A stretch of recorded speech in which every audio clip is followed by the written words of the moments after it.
Even when we have made so many developments in this sphere, there are a lot of challenges which yet have to be met with. For example, there is an unequal distribution of healthcare in the country.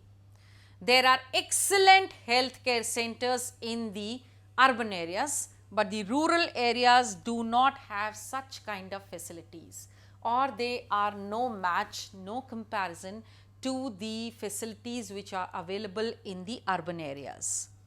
Of course, privatization is another challenge, because it seems as if the government has washed its hands of the healthcare in India, and lot of private hospitals are opening every now and then. In other developed countries, for example, even in US, the government is contributing more to the healthcare of the people, and there is less of privatization.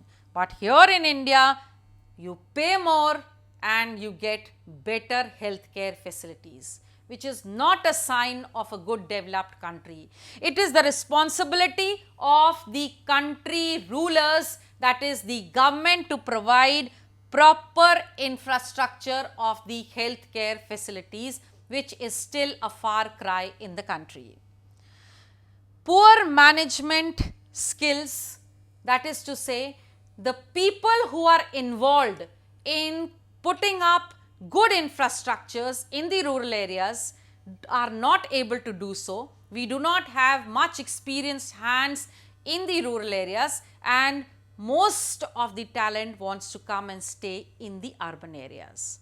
Last but not the least, the communicable diseases, whether coming from the water or the air, are yet to be controlled. Every now and then we hear of some communicable diseases being spread in the rural areas also. In the capital of the country also, we are hearing of such diseases.